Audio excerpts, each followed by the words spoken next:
नमस्कार भाइयों, मैं Atul Kumar Atul sir coaching classes में आपका स्वागत करता हूं।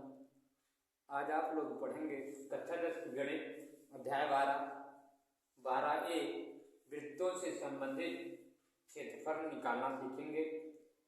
इसमें से यूपी बोर्ड की परीक्षाओं में प्रश्न बनते हैं, इसलिए आज हम लोग इसको कवर करेंगे। यूपी बोर्ड की परीक्षाओं में अक्सर इसमें से क्वेश्चन आपको देखने को मिलते हैं, इसलिए दोस्तों आज हम लोग इसको पढ़ेंगे। और आपको अगर ना समझ में आए तो कमेंट बॉक्स में ज़रूर लिखिएगा। आज हम लोग देखिए वृत्तों से संबंधित क्षेत्रफल, वृत्तों से संबंधित क्षेत्रफल पढ़ रहे हैं।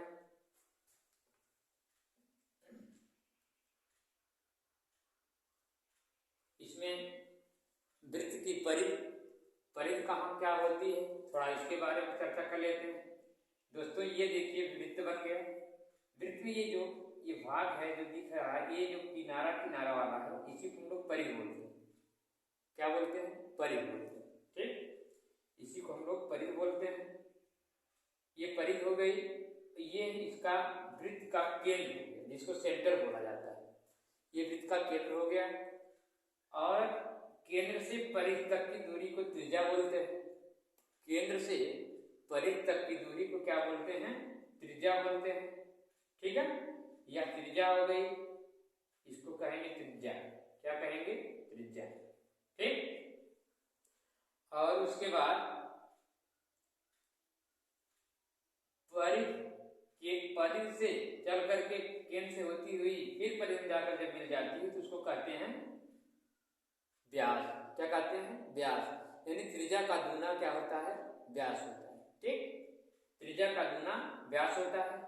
और दोस्तों यहाँ देखिए परिधि से परिधि तक की दूरी को जीवा कहते हैं। परिधि से परिधि तक की दूरी को क्या कहा जाता है? जीवा कहा जाता है। ठीक, इसको नोट कर लीजिएगा। परिधि से परिधि तक की दूरी को जीवा कहा जाता है और यहाँ पर केंद्र पे वो दर्शाया जाता है। और व्यास जो होगा, ये पूरी दूरी AB आपका क्या होगा? व्यास होगा। AB बराबर क्या होगा? व्यास। ठीक, AB क्या होगी? व्यास होगी।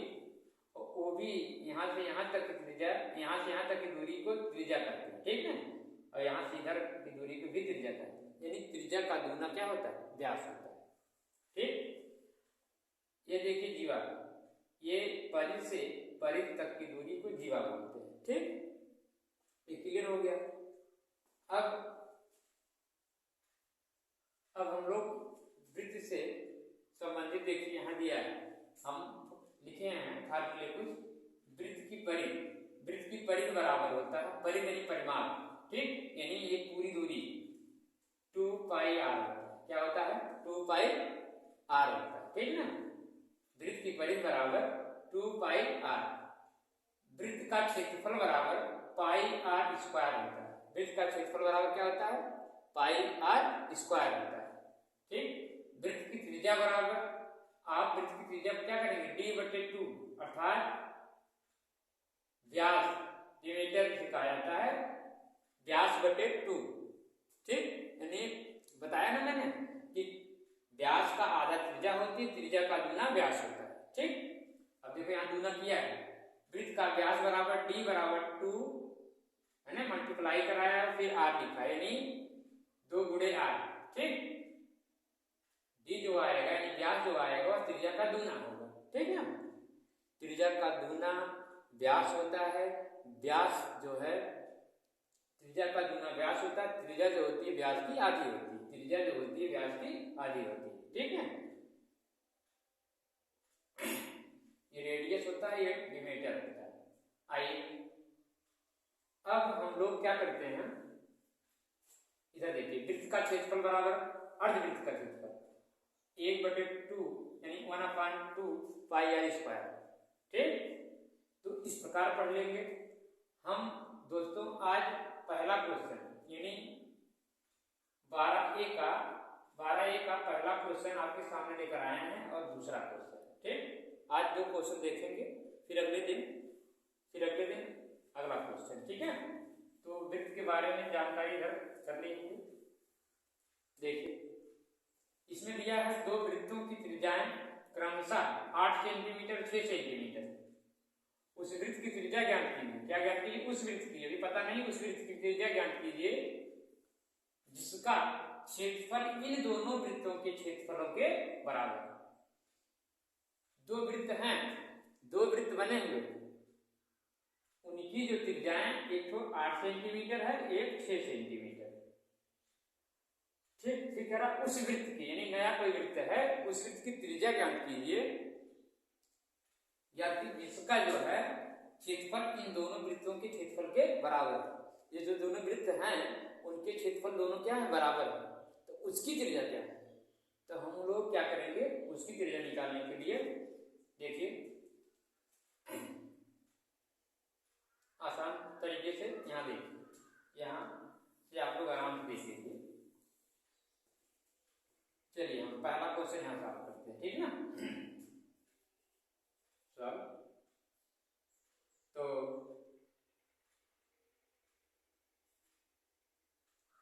ठीक, आप देखिए 2 वृत्तों की त्रिज्याएं माना मैंने, पहले वृत्त की त्रिज्या माना, पहले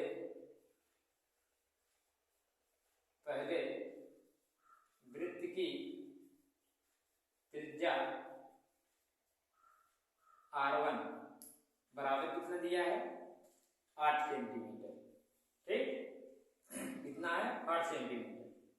और दूसरे जो है, दूसरे वृत्त की त्रिज्या बराबर R2 बराबर दिया है 6 सेंटीमीटर। ठीक, 8 सेंटीमीटर और 6 सेंटीमीटर। ठीक, अब क्या करेंगे, वृत्तों की त्रिज्या ज्ञात की जिसका क्षेत्रफल इन दोनों वृत्तों के क्षेत्रफल के बराबर। हम क्या करेंगे,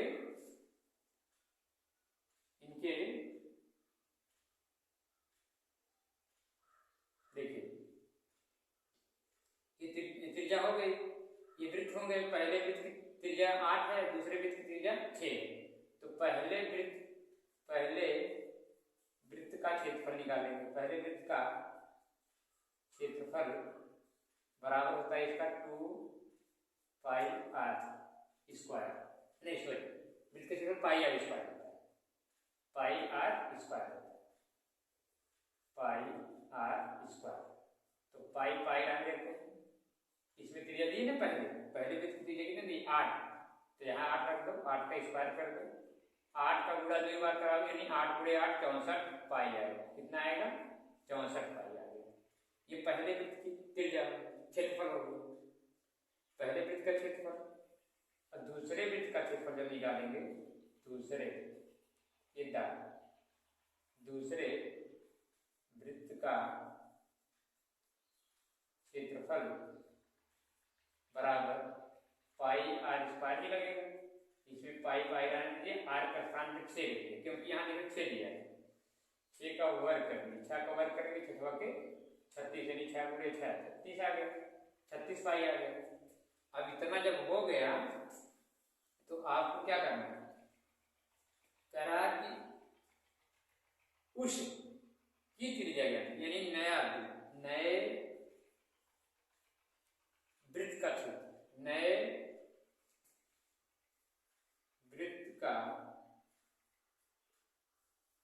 क्षेत्रफल बराबर दोनों वृत्तों के क्षेत्रफल का योग। ठीक, अब देखिए नए वृत्त का क्षेत्रफल यानी आप लिखेंगे पाई r स्क्वायर। दोनों वृत्तों के क्षेत्रफल कितने हैं? एक 64 पाई है, एक 64 पाई है, 64 पाई है, एक 36 पाई है। ठीक है, एक 64 पाई है, एक 36 पाई है। 64 पाई और 36 पाई जब जोड़ देंगे तो हमारे पास आएगा 6 4 10, 6 3 9 10, 100 पाई। ठीक, कितना आएगा? 100 पाई आएगा। जब 100 पाई आएगा तो पाई पाई से कैंसिल हो जाएगा। ठीक, यहाँ देख लीजिएगा, पाई पाई कैंसिल होगा तो आर स्क्वायर बराबर बचा है कितना? 100।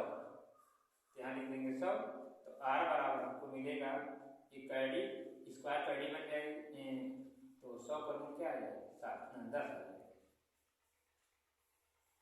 यानी नए वृत्त की त्रिज्या क्या है? नए वृत्त की त्रिज्या कितना आ रहा है? 10 सेंटीमीटर। नए वृत्त की त्रिज्या कितनी आ रही है? 10 सेंटीमीटर। ठीक है दोस्तों, इसको एक बार आप लोग वीडियो रोक करके देख लीजिएगा, समझ में आ जाएगा। ठीक है, अच्छा अब क्वेश्चन नंबर दूसरे की तरफ से चलिए। क्वेश्चन नंबर दूसरा देखिए, ठीक इसी प्रकार है, इसमें भी है, देखिए ध्यान से।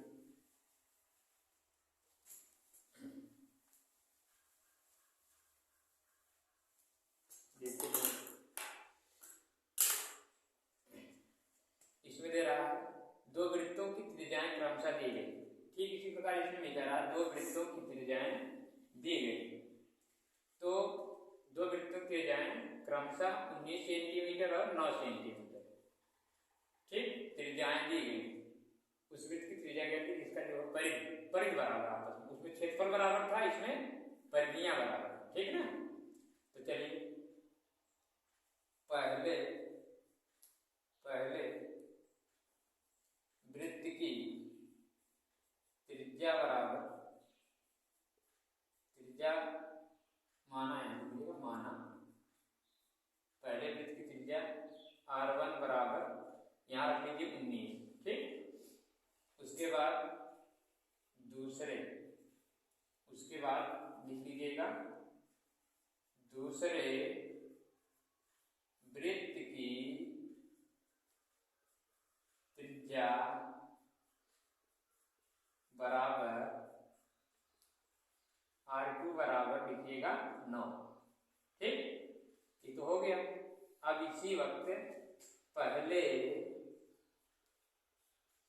वृत्त की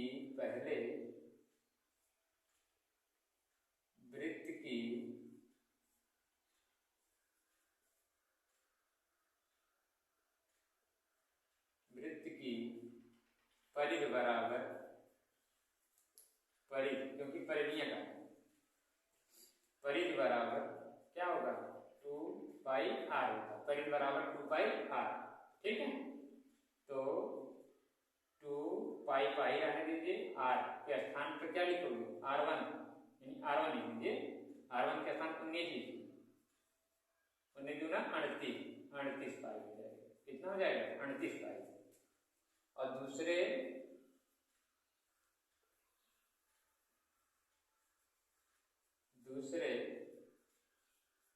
वृत्त की परिधि बराबर 2 पाई r। 2 पाई पाई रखेंगे, r का मान यहाँ हो जाएगा 9, 9 दूनी 18 पाई।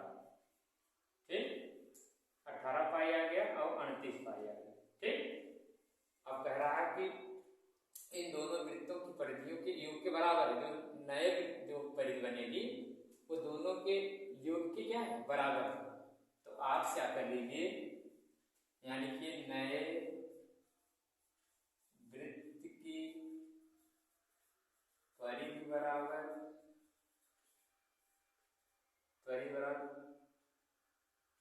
दोनों वृत्तों की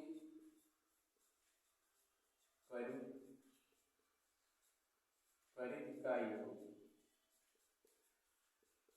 अब देखिए दोनों वृत्तों की परिधि का योग पहला दिया था 38 पाई आया है और प्लस 18 पाई आया है। ठीक, और नए वृत्त की परिधि वही लगेगा 2 पाई r। तो 2 पाई r बराबर, इसको जोड़ेगा 8 8 16 होगा, 3 1 4 1 5 56 हो जाएगा। 56 पाई 56 पाई हो गया। अब इस पाई को इस पाई से कैंसिल कर दीजिए, इस पाई को हम लोग इस पाई से कैंसिल कर दिए, तो आपके पास कौन बचा 2r। कितना बचा 2r, 2r बराबर बचा 56। तो इधर बढ़ा दीजिए 2r बराबर 56, तो r बराबर हो जाएगा 56/2, 28 में 56। ठीक, तो r बराबर कितना आ जाएगा 28 आ जाएगा। ठीक है, कितना आ जाएगा 28 आ जाएगा। यानी नए वृत्त की जो त्रिज्या होगी कितनी होगी 28। ठीक, नए वृत्त की त्रिज्या जो होगी वह 28 होगी। दोस्तों अगर ये वीडियो अच्छा लगे लाइक और सब्सक्राइब चैनल को जरूर कर लीजिएगा। आगे ही ऐसे वीडियो पाने के लिए मेरे चैनल को सब्सक्राइब जरूर कर लीजिए और बेल आइकन को दबा दीजिए, ताकि आपको जो हम भेजेंगे तो आपके पास तुरंत पहुंच जाएगा, तो आप लोग उसको फिर देख लीजिएगा। तो ये 12A का हम लोग आज 2 क्वेश्चन पढ़े, फिर अगले दिन 3-4 क्वेश्चन और लेकर आएंगे।